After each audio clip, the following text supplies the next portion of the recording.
வெளிநாடுகளுக்கு வந்து எத்தனை இடங்களை கடந்து கடந்து கடந்து பாஸ்போர்ட் எடுத்து இமிகிரேஷன் ஆஃபீஸ் அங்கே போய் அதுக்கு பிற்பாடு செக்கிங் 1 2 அதெல்லாம் கடந்து விமானத்தில் உட்கார்ந்து அடே அப்பா அந்த பெல்ட் போட தெரியாம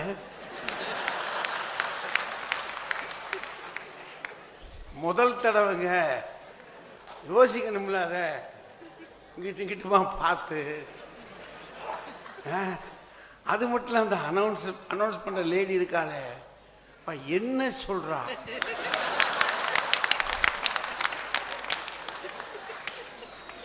ஏதாவது விளங்குதா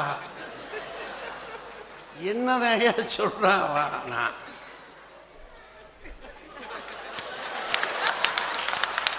அப்படின்னா என்ன அர்த்தம் எனக்கு விளங்கலடா.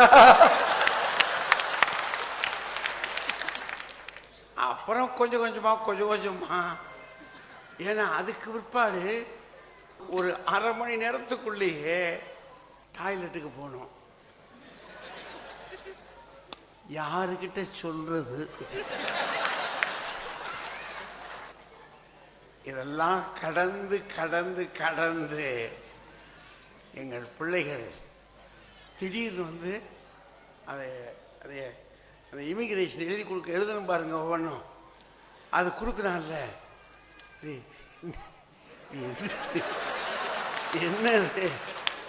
என்ன பக்கத்தில் இப்படி ஒரு பாருங்க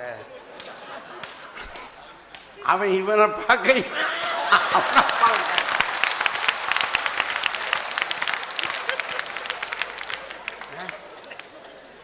என்னடா படிச்சோம் நம்ம.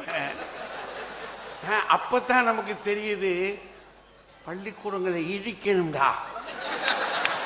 சொல்லி கொடுத்தாங்களே இதெல்லாம் சொல்லி கொடுத்தானா? இதெல்லாம் சொல்லிக் கொடுக்க வேண்டாமா? ஒரு விமானத்துக்குள்ளே ஏறி போகிறதா இருந்தால் என்னென்ன செய்யணும் அப்படிலாம் சொல்ல வேண்டாமா? சொல்லணுமா இல்லையா? நீ மணி ஆர்டர் பிள்ளை பண்ண தான் எங்களுக்கு சொல்லித்தரல. காலையில் பண்ணி நாங்கள் சாயங்காலம் எங்களுக்கே திரும்ப வந்து